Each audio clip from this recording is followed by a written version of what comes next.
El imperio final del califato islámico. Es una serie muy, pero muy interesante, porque si hacemos ahorita un breve repaso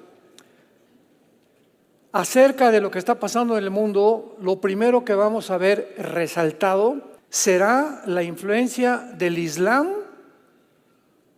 en todas las naciones del mundo. Permítanme nada más como un botón de muestra para que veamos por qué esta serie y de qué relevancia tiene con lo que está pasando en el mundo. El alcalde de Londres, musulmán. El alcalde de Birmingham, musulmán. Todo esto es del Reino Unido, nada más de Inglaterra. El alcalde de Leeds, musulmán. El alcalde de Blackburn, musulmán. El alcalde de Sheffield, de Oxford, de Luton, de Oldham, de Rochdale. Todos estos son dirigentes y líderes musulmanes en Inglaterra. Hay más de 130 tribunales de la ley musulmán en Inglaterra. Hay más de 3,000 mezquitas musulmanas en Inglaterra.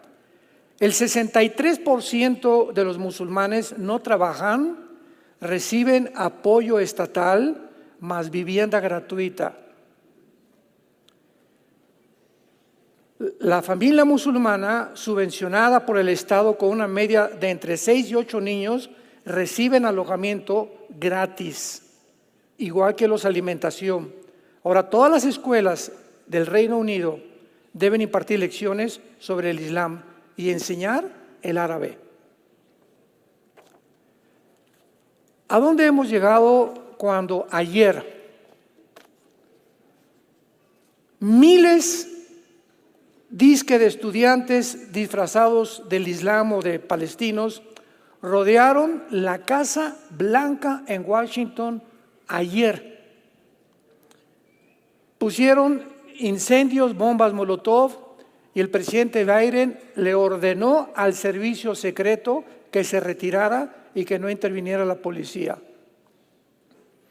Hace algún tiempo vimos nosotros también miles de estudiantes en la Universidad de Columbia, Nueva York, que es el corazón, Oxford, Yale, Harvard, en el mundo entero, con estudiantes desfilando, estudiantes que nosotros asumimos o creemos que tienen un cierto nivel de coeficiente intelectual o de inteligencia, estudiantes que están estudiando para abogados, para científicos, para matemáticos, y que estamos esperando que sean los líderes del mundo en los próximos 10, 15 años, no sé, aproximadamente.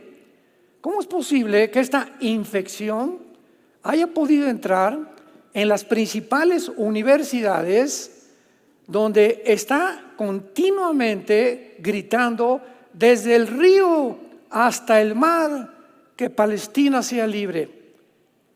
Ayer grabé un mensaje, lo pueden ver en YouTube en vivo. Tuvimos miles de personas oyendo, de audiencia también, donde se llama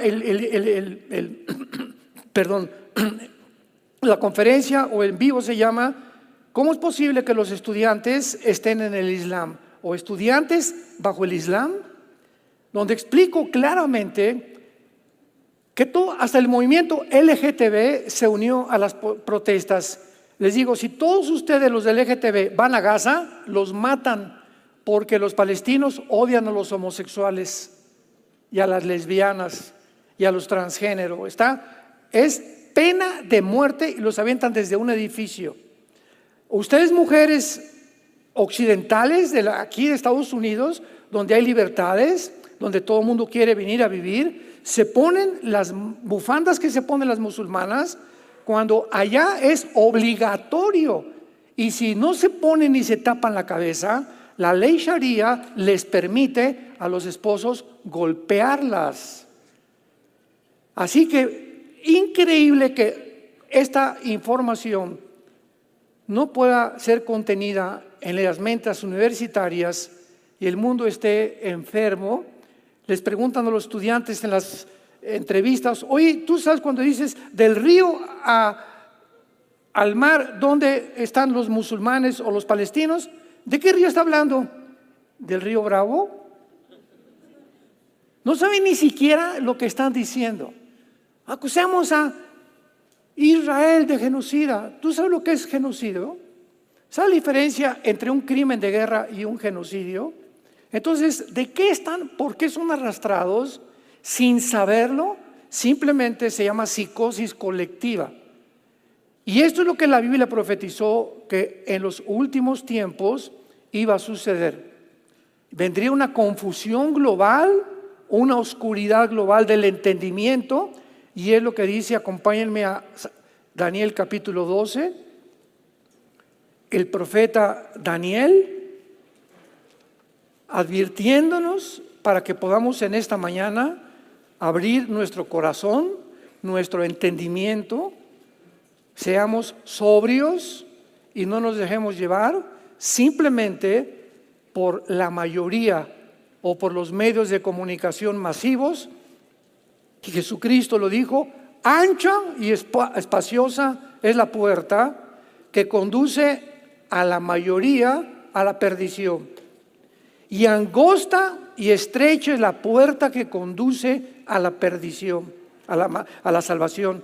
Muchos son los que van por la puerta ancha, pocos son los que entran por la puerta estrecha, porque son las personas, escuchen esto, las que entran por esta puerta angosta son las personas que tuvieron entendimiento de los tiempos que vivíamos, perspectiva claramente, y no pasiones, ni obsesiones, ni sentimentalismos, ni emociones manejadas, manipuladas por los medios de comunicación para hacer cosas que finalmente se van a arrepentir.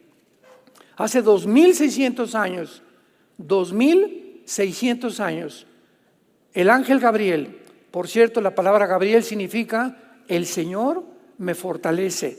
Si alguien se llama Gabriel, significa el Señor es mi fuerza o me fortalece. Y le dice en el versículo 4 del capítulo 12, Gabriel a Daniel: pero tú, Daniel, cierra las palabras y sella el libro hasta el tiempo del fin.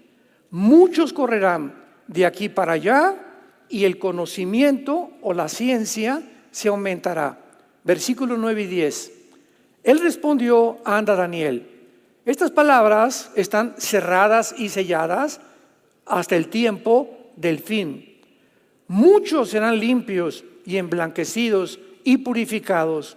Los impíos procederán impíamente y ninguno de ellos entenderá, pero los entendidos comprenderán. Y si nos trasladamos 700 años después al Evangelio de Mateo capítulo 24, 34 al 37, dijo el evangelista Mateo: porque como en los tiempos de Noé, así será la venida del Hijo del Hombre. Comían, bebían, compraban, etcétera, etcétera, pero lo más importante es la frase que usa: y no entendieron. La frase que usó 700 años Daniel: la generación que estamos viviendo es una generación que no es entendida de lo que está pasando. ¿Y por qué no es entendida? Venía ahorita platicando con mi hijo Caleb en la carretera. Es la generación milenial y la generación Z. Están desinformados completamente de lo que está pasando en el mundo. No entienden lo que pasó en el Holocausto o el movimiento nazi. No entienden todo lo que está sucediendo en Europa. No entienden tampoco por qué Gaza está como está. Pero los medios de comunicación: es que es un genocidio y miles de civiles. Todo esto lo han inflado a un grado para ahora los malos ser buenos y los buenos ser malos. Falta de entendimiento. Pero si tú vas allá a Gaza, no duras 24 horas vivo. Y cuando dicen libremos a Gaza y libertad a los palestinos, lo que están haciendo al protestar es hundiendo a los palestinos, porque ellos sí quieren ser libres, pero de Hamás, del grupo terrorista que los tiene como los tiene. Y cuando griten liberen a Palestina, están apoyando a que sigan ahí viviendo y que lo sigan explotando. Es el mundo en que estamos viviendo, un mundo completamente al revés, tal como la Biblia lo profetizó. Vamos a abrir nuestras Biblias en esta mañana en el libro de Ezequiel, en el Antiguo Testamento, capítulo 38, y vamos a evidenciar, a demostrar, a probar que la guerra que se muestra en estos dos capítulos, la profecía que hace 2700 años el profeta Ezequiel ha vertido en estas páginas, es la más detallada de todas las profecías de la Biblia de los últimos tiempos. Es una profecía, repito, donde se anuncia una invasión a Israel en los últimos tiempos.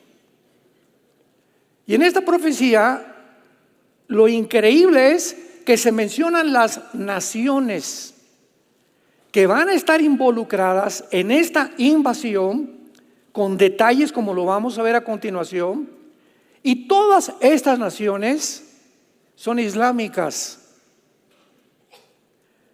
Al mismo tiempo que se profetiza una invasión de una conglomeración islámica que se está formando ya ante nuestros ojos y que va a ser dirigida por un líder en contra de Israel en los tiempos finales, también se anuncia claramente que es la guerra final de la historia o el Armagedón. ¿Qué estoy diciendo? Que el capítulo 38 y 39 de Ezequiel describe la última guerra mundial, la tercera guerra mundial, la batalla del Armagedón. ¿Cuál va a ser nuestro objetivo en esta mañana? Demostrar que exactamente las características de esta guerra son paralelas, iguales, similares a la guerra del Armagedón en el libro del Apocalipsis. Vamos a ver en primer lugar en el capítulo 39 de Ezequiel, versículo 17 al 20, que se describe al terminar esta guerra un gran banquete de Dios. Y dice así: y tú, hijo de hombre, así ha dicho Jehová el Señor, di a las aves de toda especie, a toda fiera del campo, juntaos y venid, reuníos de todas partes a mi víctima que sacrifico para vosotros, un sacrificio grande sobre los montes de Israel. Comeréis carne y beberéis sangre. Comeréis carne de fuertes, beberéis sangre de príncipes de la tierra, carneros, corderos, machos cabríos, bueyes, toros engordados, todos en Basán. Comeréis grosura hasta saciaros, beberéis sangre hasta embriagaos, de sangre de las víctimas que para vosotros sacrifiqué, y os saciaréis sobre mi mesa de caballos, de jinetes fuertes, de todos los hombres de guerra, dice Jehová. Comparemos las condiciones en las que termina esta invasión con el libro de Apocalipsis, capítulo 19, versículos 17 y 18. Y dice así, Apocalipsis 19, 17 y 18. Y vi a un ángel que estaba en pie en el sol y clamó a gran voz, diciendo: a todas las aves que vuelan en medio del cielo, vengan y congregaos a la gran cena de Dios, para que coman carne de reyes, de capitanes, de fuertes, de caballos, jinetes, de todos libres y esclavos, pequeños y grandes. Y la bestia y a los reyes de la tierra y sus ejércitos, reunidos para guerrear contra el que montaba el caballo y contra su ejército. Exactamente, está colocada las mismas características, la misma guerra, cuando Jesucristo viene por segunda vez. La evidencia más común y más clara entre esta batalla y la del Armagedón es que en la conclusión de ambas, Dios hace un llamado a las aves, a las fieras, a los animales, para participar del banquete que se le llama de los soldados, de los miles que van a quedar tirados en el valle del Megiddo. Y notamos que también se aplica la batalla del Armagedón y del Anticristo a la misma batalla que Ezequiel, 700 años que el profeta anunció. Ahora, no cabe duda que el apóstol Juan tomó esta descripción en el Apocalipsis de Ezequiel, inspirado por el Espíritu Santo. Y la pregunta es la siguiente, para pasar a la segunda prueba. ¿Por qué usaría Dios un pasaje que describe la destrucción de Gog, que así se le llama el líder de la invasión de Ezequiel 38 y 39, Gog? ¿Por qué describiría Dios a Gog y lo aplica para la destrucción del Anticristo si estos dos pasajes fueran diferentes? Veamos en segundo lugar en el capítulo 38 de Ezequiel. ¿Ven por qué es importante traer su Biblia? Ezequiel 38, versículo 20. Veamos que ambos son destruidos por un gran terremoto. Que los peces del mar y las aves del cielo y las bestias del campo y toda serpiente que se arrastra sobre la tierra y todos los hombres que están sobre la faz de la tierra temblarán ante mi presencia. Vemos que en esta guerra de Ezequiel 38, la presencia de Jehová, que va a ser Jesucristo, va a ser real. Se va a manifestar físicamente, porque la palabra presencia en el hebreo es la palabra panim, con P de papá y M de mamá al final. Panim, que significa la presencia física de algo o de alguien. Temblarán ante mi presencia y se desmoronarán los montes y los vallados caerán y todo mundo caerá a tierra. Bueno, ahora comparemos esto con Apocalipsis 16, versículo 18 al 20. Entonces hubo relámpagos y voces y truenos y un gran temblor de tierra. ¿Qué dice? Un gran temblor de tierra. Un terremoto tan grande que no lo hubo jamás desde que los hombres han estado sobre la tierra. Y la gran ciudad fue dividida en tres partes. Las ciudades de las naciones cayeron y la gran Babilonia vino en memoria delante de Dios para darle el cáliz del vino del ardor de su ira. Ojo, y toda isla huyó y los montes no fueron hallados.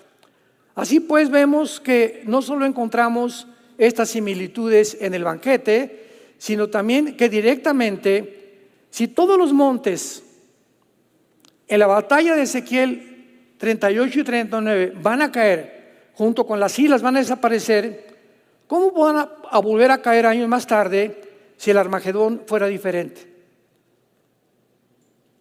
¿Me van siguiendo? Si aquí se describe una guerra, en Ezequiel 38 y 39, una invasión, donde todas las islas y todos los montes van a desaparecer, entonces, ¿cómo podría ser diferente a lo que Juan comparte 600 años después, si no es que es una similitud, es un paralelismo? Están hablando los dos con diferentes lenguajes y de diferentes detalles, la misma tercera guerra mundial. Prosigamos. Ambas naciones consisten en la misma confederación. Ambas coaliciones consisten de las mismas naciones y esto es ya completamente indubitable. Ezequiel 38, versículos 4 y 5. Veamos las naciones que hace 2700 años, señores historiadores, geopolíticos que nos escuchan, maestros de escuela, arqueólogos, antropólogos, filántropos, etcétera, etcétera, la exactitud, la veracidad, la claridad de las Sagradas Escrituras.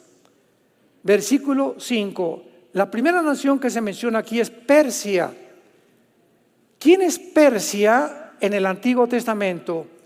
Se refiere a la nación actual, número 1 en el mundo en sostener el terrorismo islámico. Me refiero a Irán. En 1935 del siglo pasado se le cambió el nombre de Persia a República de Irán. En 1979, cuando los ayatollah Khomeini le dieron el golpe de estado a los Shah, le cambiaron el nombre a la República Islámica de Irán. Y desde entonces, desde el siglo pasado, Irán no es gobernado por un gobierno civil, lo mismo que en el Líbano, lo mismo que en Gaza, lo mismo que en Yemen, lo mismo que en Irak, lo mismo que en Siria. Están gobernados por religiosos. Son los religiosos usando los grupos terroristas, Hamas, Hezbollah, los Houthis, ISIS, Al-Qaeda, los talibanes, como en Afganistán, que son los que controlan completamente la población. El gobierno civil está simplemente de adorno. Muy bien, Irán es una de las naciones que actualmente, no me equivoqué, no es una de las naciones, es artículo determinado, es la nación que sostiene y financia en armas, en todo, a todos los grupos terroristas. Irán inició con Hamas, con Yasser Arafat y al-Husseini antes de los nazis. Antes de los nazis, ya al-Husseini, que era un califa, había unido a los nazis. Hay fotos con Hitler, fotos con él desfilando en medio de las tropas de los nazis, ya uniéndose con Hitler con el propósito de exterminar a los judíos. Como en la Segunda Guerra Mundial no pudieron exterminar con los judíos, se continuó este odio y esta idea satánica de acabar con una población étnica para poder finalizar y finiquitar el programa de la solución final de los nazis y de al-Husseini. ¿Qué fue lo que se propagó y lo que se organizó y se desarrolló? Se nombró Movimiento para la Liberación de Palestina por Yasser Arafat. Husseini se muere Hitler, Yasser Arafat, el terrorista más grande del siglo pasado, toma las riendas y organiza el movimiento de Al-Fatah, que es el movimiento que secuestró en 1972 a los atletas olímpicos judíos en Múnich, Alemania, y los acabó matando a todos. Entonces, Irán no ha dejado desde 1979 como una nación islámica chiita, porque en el Islam hay los sunis y los chiitas, con la diferencia que los chiitas creen que viene un califa que le llaman el 12º imán, que se perdió de niño y que va a regresar en tiempos de guerra. Tenemos que entender todo esto para entender lo que está pasando, por el amor de Dios. Y ellos creen que cuando venga el Mahdi va a ser su guía, porque la palabra Mahdi significa guía o Mesías.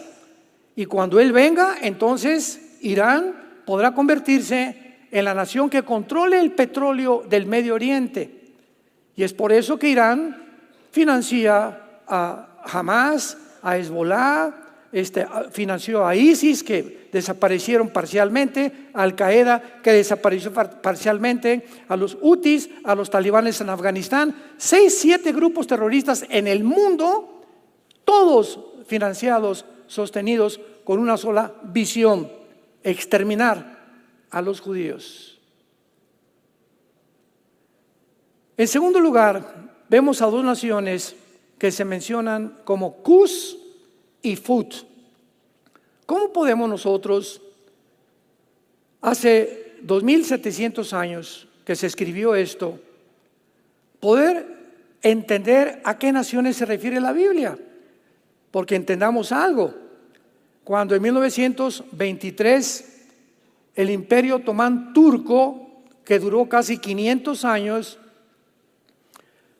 cubrió casi todo el Medio Oriente, el Imperio Otomano turco y parte de las naciones del norte de África. El Medio Oriente estaba en manos de los islámicos, de los musulmanes, o el Imperio Otomano turco. En 1923, los ingleses derrotan al Imperio Otomano Turco. Y en 1923 los ingleses se posesionan de todo el Medio Oriente junto con Francia.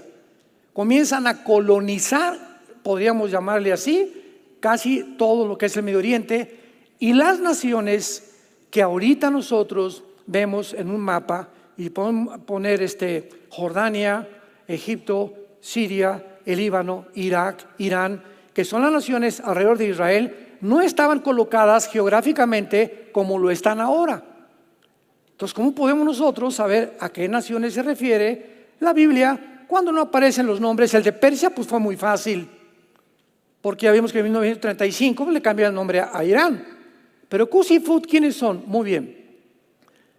Para todos ustedes que estudian la Biblia, la única forma de determinar las naciones mencionadas con estos nombres como Cus y Fut y ubicarlos en la zona geográfica, porque la única manera de saber en esa zona geográfica donde están Cus y Fut quiénes están, para determinar qué naciones ahora ocupan ese territorio. Tenemos que regresar al capítulo 10 del libro de Génesis. Y en el capítulo 10 del Génesis se describe las 70 naciones que se originaron de los 3 hijos de Noé. Después del diluvio, los únicos sobrevivientes fueron 8 personas: Noé, su esposa, sus 3 hijos, Jafet, Sem y Cam, y de ahí se formaron todas las naciones del mundo. De Jafet se formó todo lo que es el territorio anglosajón, Europa. Los blanquitos, los güeritos, los de ojos claros, son europeos. De ahí vienen todos los güeritos, aunque estén ahorita en Brasil, en México, etcétera, etcétera. Los anglosajones, que era el sueño de Hitler, mantener la raza aria. Y dice que purificar esa raza, porque de acuerdo a Hitler, ¿verdad?, los güeritos y los mujeres azules eran los que tienen más inteligencia y más dotados, etcétera, etcétera. En las Olimpiadas de 1939 ganó 2, uno negrito que humilló a los nazis, lo querían matar, tuvo que regresarse a Estados Unidos porque odiaban ellos, eran racistas. Y aquí encontramos en el capítulo 10 de Génesis que Cam funda el continente africano y Sem todo lo que es el Medio Oriente y el Asia Menor y el Asia Central. Vean ustedes esto.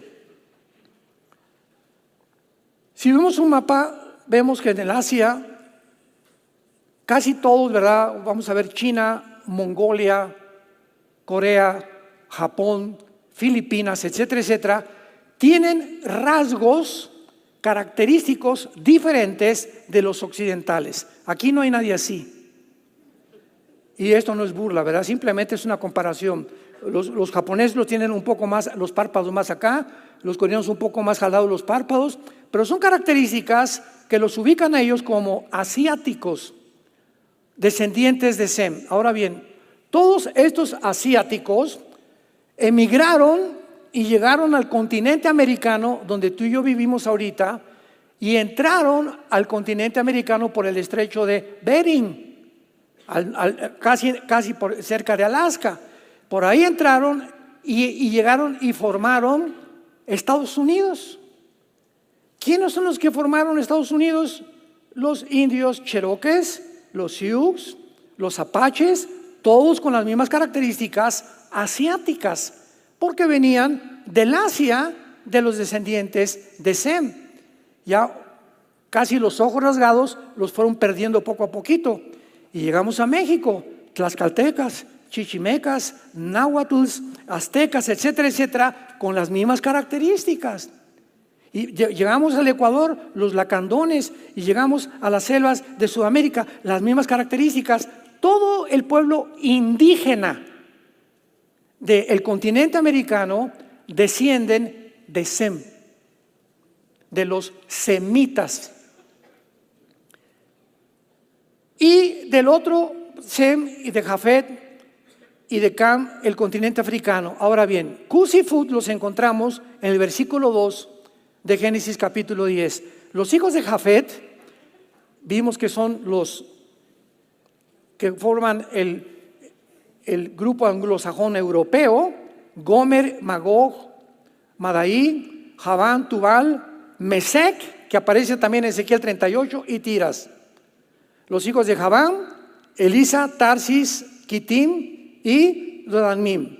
Versículo 6, los hijos de Cam: Cus, Mizraim, Fut.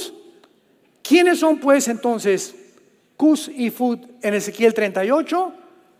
Las naciones que están formando ahorita el norte de África, y me refiero a Etiopía, Sudán y Libia principalmente, y son primordialmente musulmanas también. Ahorita la nación más grande en el mundo musulmana es Indonesia, le sigue Etiopía, y vemos nosotros que estas naciones van a formar parte de la coalición de naciones que va a dirigir el anticristo. Vamos bien. Gomer y todas sus tropas, la casa de Togarma. Gomer y Togarma son Turquía moderna. Hace 3 o 4 estudios pasamos, todos ustedes que tienen el anhelo de conocer, de discernir, y se meten a YouTube a buscar estas conferencias, ahí dimos una explicación clarísima del origen de estas naciones en sus raíces etimológicas. La etimología es la ciencia que se encarga de descubrir las raíces de las palabras, que casi todos vienen del latín, del griego, del hebreo, la mayor parte de los lenguajes del mundo entero. Entonces ya vimos claramente, ¿verdad?, que pertenecen a Turquía moderno. Qué interesante. Turquía, 2700 años después, donde nos encontramos nosotros. A ver, hermano, pero Turquía pertenece a la OTAN. ¿Quién es la OTAN? Es la organización del Tratado del Atlántico del Norte, que conglomera a las naciones que se formaron después de la Segunda Guerra Mundial para formar el ejército de Europa e impedir que el comunismo continuara propagándose por Europa. Y actualmente, ¿verdad?, se encuentra en Bélgica los cuarteles generales de la OTAN.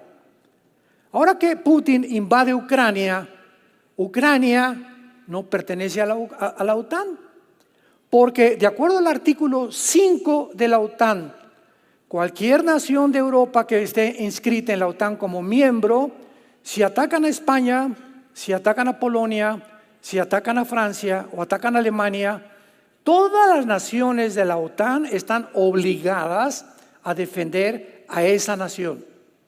Y por eso se están adhiriendo, ahorita ya casi Finlandia y Suecia ya quieren unirse a la OTAN, las naciones bálticas del norte de Europa. Pero Ucrania no pertenecía a la OTAN. Y cuando vio Putin que la OTAN estaba subiendo por Europa hacia el norte, cuando en el Pacto de Varsovia del siglo pasado se estipuló que la OTAN, la Unión Soviética hizo un tratado con el Pacto de Varsovia, por favor, ya se les prohíbe a la OTAN subir más de Europa y adherir a más naciones miembros. Ya así como están, y firmaron los de la OTAN. Cuando Putin ve que continúan subiendo y tratando la OTAN de agarrar más naciones, manda y rodea Ucrania con 150,000 soldados y les dice: espérenme tantito, ustedes están violando un pacto. Aquí a Ucrania no se me metan, porque es mi patio, es el patio de mi casa. Si ustedes se meten a Ucrania y ponen misiles nucleares apuntándome a Moscú, que está a 15 minutos, pues se acabó Rusia. Y esa es la razón por la cual Putin actuó de una forma lógica, de una forma, aunque le llaman el diablo, lo que tú quieras. Él no hizo más que defenderse. Ya todas las barbaridades que ha hecho ya son adicionales, pero él lo hizo para protegerse, porque no podía. Biden, el presidente de Estados Unidos, quería Ucrania porque también Biden quiere conquistar el mundo. Los Estados Unidos no han cejado de su sueño de conquistar el mundo entero, pero se enfrentan ahora con otro coloso, Rusia y Estados Unidos. Entonces, estamos viendo tú y yo en el siglo XXI, donde por primera vez las naciones occidentales, Europa y Estados Unidos, que supuestamente están unidos, supuestamente porque Estados Unidos ya es un tigre de papel. Y por el otro lado están los africanos que estaban esperando en Europa, y está en Europa que estaban esperando en Rusia y Estados Unidos también, que se unen los dos colosos, el Oriente y el Occidente. Y ahora se enfrascan, el Oriente ya no es una pelea entre España contra Brasil o Estados Unidos contra Japón. Ahora son dos hemisferios los que se enfrentan en el tablero del ajedrez del mundo para tratar quién se come el pastel. Y antes de que puedan ellos enfrentarse, ¿qué tienen que hacer las naciones orientales? Número uno, conquistar el Medio Oriente, porque ahí está el petróleo. Número dos, China tiene que conquistar Taiwán, porque Taiwán tiene el 65% de la producción de los chips del mundo entero. Ahora que estuvo la pandemia, vimos el caos en las fábricas y en la producción de vehículos, que no había, ibas a comprar un carro, no había carros nuevos, artículos de radio, cosas comenzaron a dejar de vender porque los chips los fabrican en Taiwán. Y si China está unida con Rusia y con Irán, porque ya son compadres, y ahora que se les unió Turquía, lo voy a explicar, pues entonces tiene primero Taiwán y el Medio Oriente conquistarlo, que es lo que están haciendo ahorita, porque el Dios de la Biblia es el Dios de Israel. Y dijo que es indestructible y que nadie lo podrá eliminar ni aniquilar hasta que Jesucristo venga. Y que la tercera guerra mundial tendrá lugar de una forma que no es coincidencial en el territorio que ocupa ahorita Israel. Ahí va a ser la tercera guerra mundial. Para que vean nomás las ramificaciones y la relevancia de todo lo que está sucediendo.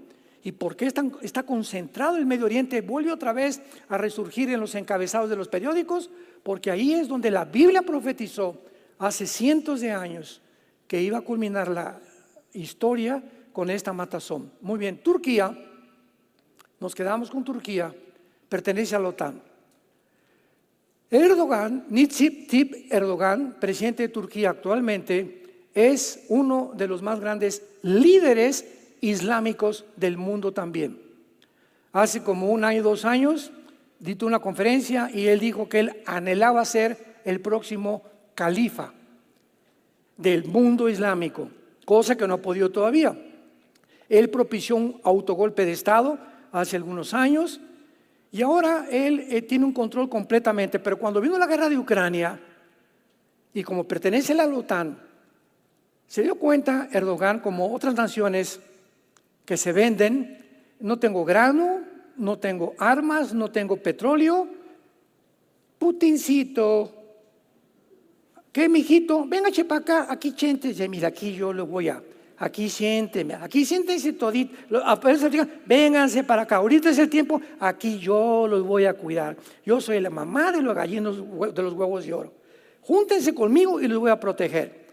Y esto ha hecho que todas las naciones, desde la guerra de Ucrania, porque Ucrania es el 65% que produce el petróleo, el trigo en el mundo. Y entonces si Erdogan en Turquía no tiene comida y no tiene armas, pues sufrió un golpe de Estado. Entonces ya no corrió con Biden. Y ahorita repito, Biden es un tigre de papel, Estados Unidos ya va pero así, una velocidad impresionante hacia abajo. Qué coincidencia que no aparece en la Biblia Estados Unidos. En las naciones que estamos mencionando no aparece Estados Unidos, lo que nos asumimos que va a desaparecer, ya sea moralmente, ya sea una bomba nuclear, no sabemos, pero Estados Unidos pasa a segundo o tercer lugar en la supremacía política, económica y militar del mundo.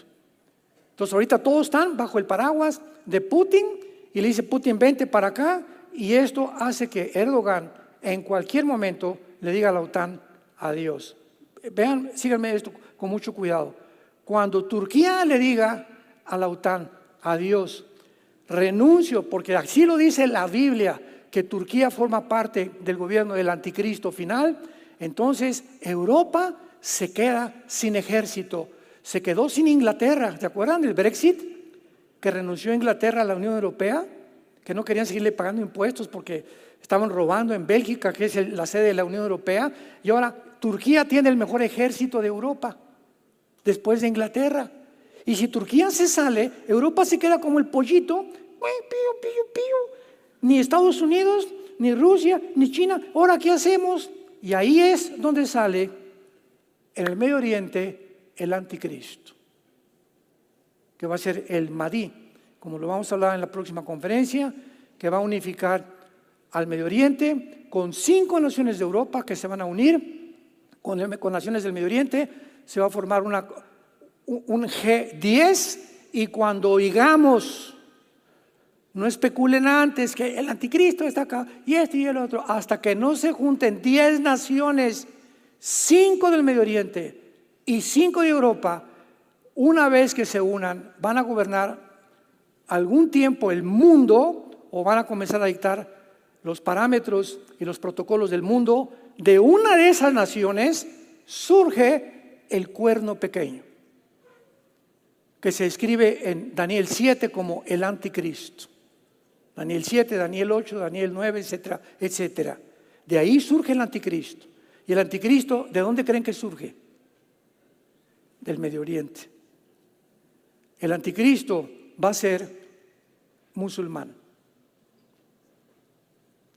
Cuando el Mahdi venga, pongan mucha atención, cuando el Mahdi aparezca en el escenario del Medio Oriente, para nosotros va a ser el anticristo.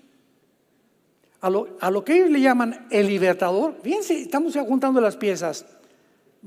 Para ellos va a ser el anticristo. Ya llegó el Mahdi y para nosotros el anticristo. ¿Quién podría sentarse a la mesa con los judíos, Daniel 9:27, y firmar un pacto por 7 años, garantizándoles a los judíos seguridad? ¿Qué poder va a tener ese hombre para sentarse con los judíos y decirles: yo les garantizo que nadie los va a tocar? Muy bien, si el mundo va encabezado al Islam, tendría que ser el que garantice esto a Islam un musulmán, pero un musulmán con muchísimo poder, para decirles al mundo musulmán: no se metan con Israel en 7 años, y pueden reconstruir su templo. Tiene que ser el Mahdi, el que supuestamente es el guía de acuerdo al Corán y de acuerdo a la religión islámica, que para nosotros es el anticristo.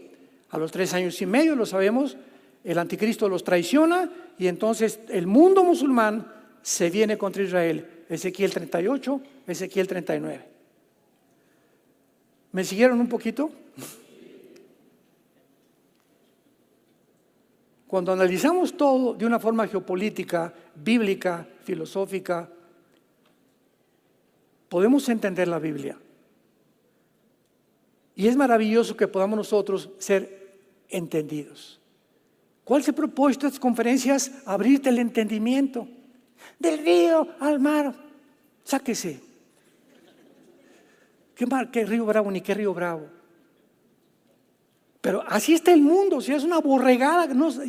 Y lo más grave es que nuestra generación de jóvenes, y ahora la generación Z, los niños, ¿verdad? O sea, de los 90 del siglo pasado para acá, es una generación de jóvenes que están súper influenciados por el TikTok, Instagram, Facebook. Y mira qué dijeron, y a quién critican, y de quién hablan, y no es cierto, y sí es cierto, y están completamente influenciados. Y lo que ven y lo que oyen, lo creen y lo absorben como si fuera una realidad. Esa es la tragedia. Ya no estudian, ya no leen. Vamos a comer ahora que fue mi cumpleaños, yo le dije a mi esposa, ella sabe que me chocan los panchos. No el trío Los Panchos, O sea, hace algunos años mi esposa hasta mariachis me juntó ahí en un salón y no sé qué tantas cosas, y siempre, nunca me ha gustado a mí eso. Siempre para mí un cumpleaños, mi esposa, mis hijos, la familia o pastores y nada más. Y no tanto borlote, el cumpleaños y aquí, y tú volteas a ver a todo el mundo y saludaron. Me choca. Bueno, así soy yo, ¿verdad? Respétenme. Y entonces, pues fuimos a comer, ¿verdad? Sencillo, 4, 5, 6 personas, así pasé mi cumpleaños, así como me gusta pasarlo. Y estamos platicando, y siempre que nos vamos a comer, prohibido que saquen el celular. En la casa, igual a la comida, en el desayuno, en la cena, a mis hijos o los que estén ahí, prohibido que nadie. Y si tú vas a una comida y pones tu celular en la comida, es la falta de respeto más grande que tienes. Porque con la persona que te está invitando le estás diciendo, sabes, estoy atento, y si me hablan por teléfono, te dejo de hablar. Estamos ya obsesionados con la tecnología que está completamente haciéndonos adictos. Ya no puedo estar sin que alguien me diga, ¿y cómo está la cosa? Y por aquí, y tengo que estar aquí en mi aparatito día y noche, porque si no, me viene una crisis nerviosa. Pruébate un fin de semana no usar el celular, a ver cómo reaccionas. Así que te valga, ya sabes. Y no lo uses ni lo hables, a ver cómo te vas a sentir. Y ahí te vas a dar cuenta qué tan adicto eres a la tecnología. Pero es triste que lleguemos a ese punto. Entonces, finalmente, aquí en nuestro pasaje, encontramos también que otra de las pruebas más grandes, que no solamente son las mismas naciones que van a formar parte del anticristo, como es posible que formen parte también de una invasión que se había enseñado que iba a ser o antes o al principio de la tribulación o a la mitad de la tribulación. La invasión de Gog y de Magog va a tener lugar a la mitad de la tribulación. Y una de las razones por las cuales yo también me equivoqué se encuentra en Ezequiel 39. Veamos lo que dice, versículo 9. Es una de las razones por las cuales llegamos a creer muchos eruditos en la Biblia, teólogos, estudiantes, que no podría ser más que antes de la tribulación. Dice así, Ezequiel 39, 9. Con esto terminamos. Y los moradores de las ciudades de Israel saldrán y encenderán, quemarán armas, escudos, paveses, arcos, saetas, dardos de mano, lanzas, y los quemarán en el fuego por 7 años. Entonces deducimos lo siguiente: 7 años dura la tribulación. No puede ser que Israel se pase quemando las armas de todos estos ejércitos durante 7 años, porque a la mitad de la tribulación el anticristo los va a comenzar a perseguir. Mateo 24, 15, cuando vean la abominación desoladora que habló el profeta Daniel, escápense de Judea, huyan a los montes. Entonces dijimos, tiene que ser antes de la tribulación, porque son 7 años que no pueden meterse durante la tribulación. Pero si ocurre a la mitad de la tribulación, recordemos algo, decíamos, bueno, pero entonces el milenio, ¿van a estar en el milenio recogiendo armas? Sí. Y eso fue lo que nos sorprendió.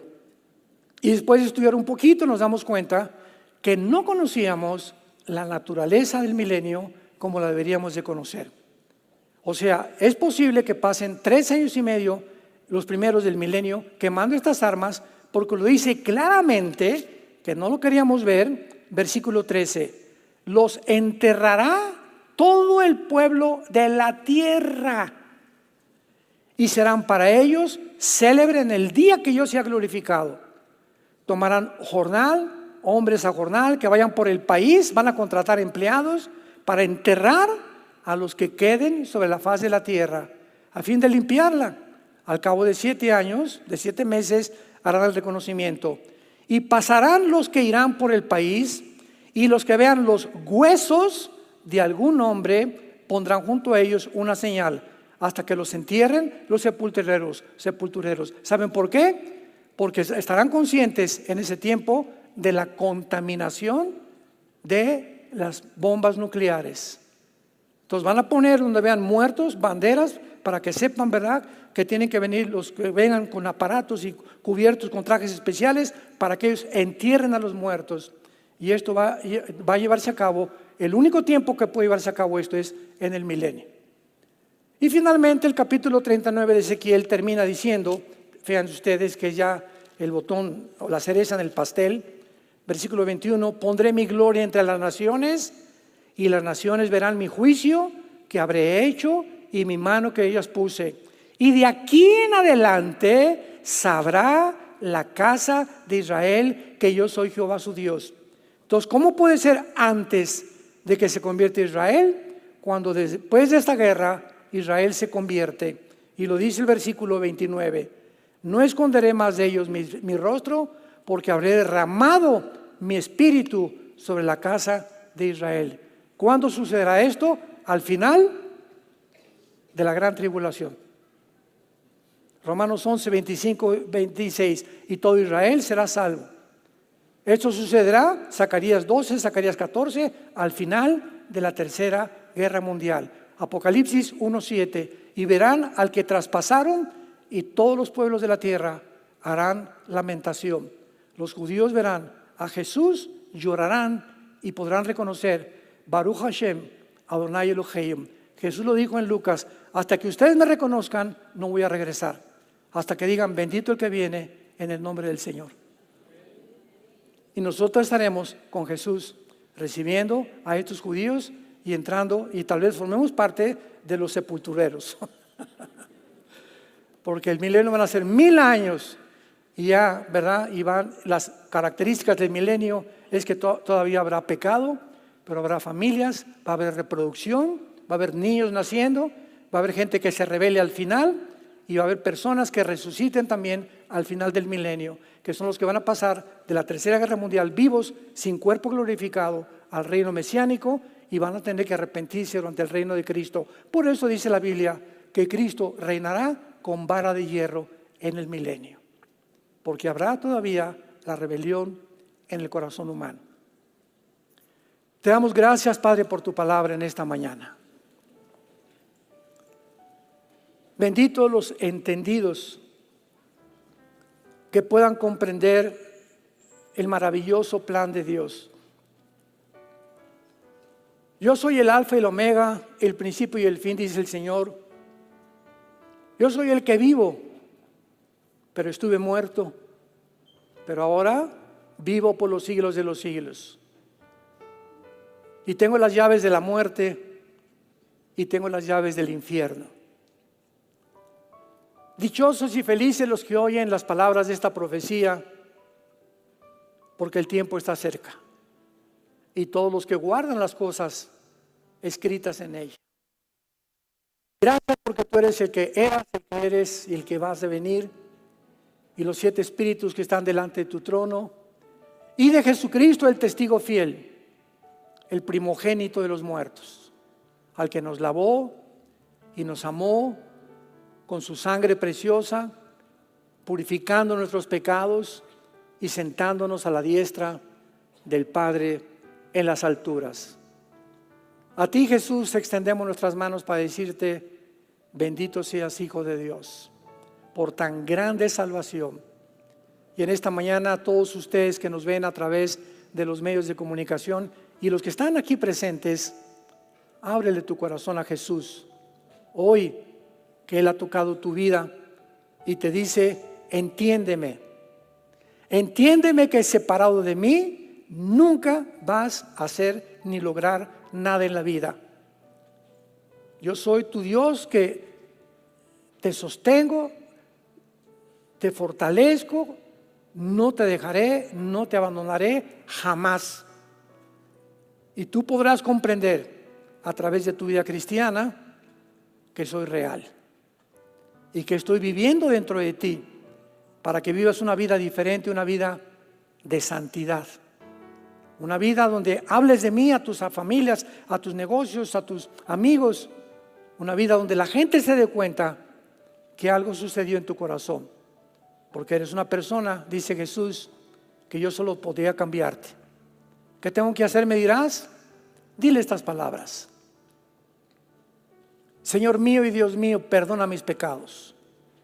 Gracias por tan grande sacrificio en esa cruz, al derramar tu sangre preciosa para perdonarme y resucitar a los 3 días para demostrarme que tú tienes realmente el poder de la vida y de la muerte, porque sacaste a la luz la muerte y el evangelio y la vida inmortal. Te recibo como mi Señor en este instante y te doy gracias porque ahora sé que podré vivir y morir en paz, ya que mis pecados han sido perdonados por tan grande sacrificio que tú hiciste en mi lugar en esa cruz. En el nombre de Jesús. Amén.